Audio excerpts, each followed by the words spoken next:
É importante iniciar desconstruindo narrativas, lembrando que o governo Bolsonaro comprou mais de 600 milhões de vacinas, portanto não existiu qualquer tipo de desmonte no sistema de vacinação nacional. O Brasil foi tão abençoado e superior a outros países. Todas as vacinas, essas 600 milhões de doses compradas pelo Brasil e aplicadas no Brasil, foram compradas pelo governo federal. A Dinamarca, até em setembro de 2022, desde setembro de 2022, não indicava mais vacinas para a Covid-19 para qualquer pessoa com menos de 50 anos de idade. Os riscos, desde aquela época, superavam os possíveis benefícios.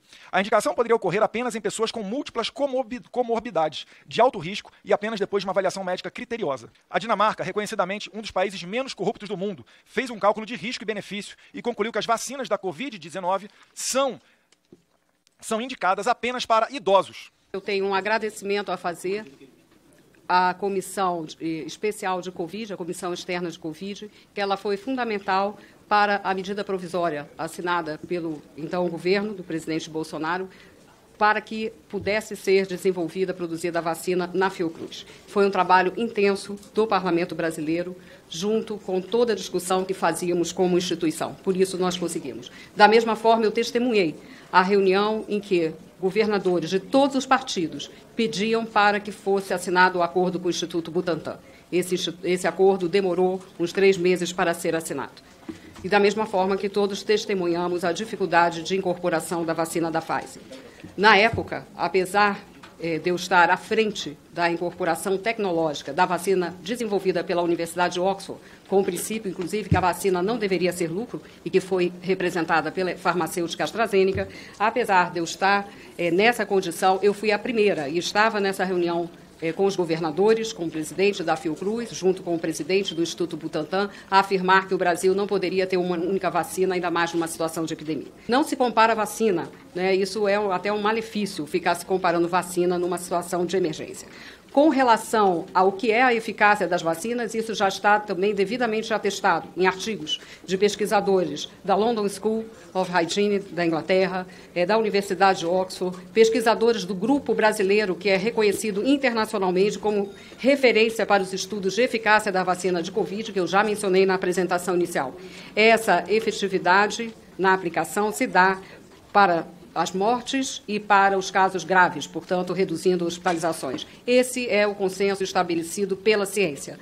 No mais, é jogo de palavras. Isso está bem estabelecido pelas fontes mais confiáveis da ciência em todo o mundo e no Brasil, sendo o Brasil parte dessa comunidade internacional. A vacinação é uma política pública que nunca foi partidarizada nesse país, nunca foi.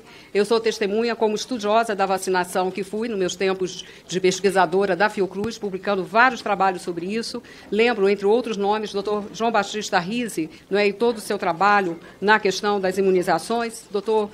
Ciro Quadros e tantos outros nomes de referência. Infelizmente, o tema tornou-se um tema politizado. Eu acho que a política é uma dimensão importantíssima, mas ela não pode nos desviar do cerne maior da saúde, que é proteger a vida, que é salvar vidas, e é com essa orientação que nós incluímos a vacina de Covid-19 para crianças no calendário de vacinação anual. Eu não entendi a correlação estabelecida entre política de vacinação e corrupção. O Brasil sempre foi um exemplo em vacinação, como eu disse, independentemente da orientação partidária dos seus governos, e isso desde o regime militar acontecia. Infelizmente, nós perdemos no último governo, porque, independentemente da aquisição de vacinas, o discurso foi muito claro. Vacinas, a gente tem um corolário de ações, de narrativas, de frases que impactam na visão de segurança da população. Vacina muda o código genético, vacina faz virar jacaré, no mais popular da expressão, vacina tem risco. E agora, na sua fala, deputado, muito preocupante, uma correlação entre vacina e mortes súbitas. Gente, onde nós vamos parar gerando esse pânico na população? São as questões na ciência, elas precisam ser relacionadas com hipóteses, com verificações, não dessa forma simplista como aqui apresentada pelo senhor. Eu estou falando. Bom, fatos científicos. Mais de 110 mortes de criança em 2023 por Covid-19, crianças menores de 5 anos. É em cima desses dados que nós estamos trabalhando para colocar a vacina de Covid-19 no calendário de vacinação. Sobre estudos realizados em relação a eventos adversos, faz parte da tradição do Ministério da Saúde, faz parte do Programa Nacional de Imunizações, e nós estamos retomando isso que é uma tradição, o fortalecimento da pesquisa, da vigilância de toda a vacinação. Não há nenhuma morte de criança associada à vacinação. Isso eu posso afirmar com base nos nossos estudos. Nenhuma morte de crianças em decorrência de vacinação. Efeitos adversos de vacinas são fartamente documentados na literatura. A vacina é sempre um instrumento de saúde pública. A própria vacina de febre amarela é um exemplo disso. E quem vai para a área endêmica e não se vacina corre um seríssimo risco de morte, como creio que a maioria dos senhores sabe.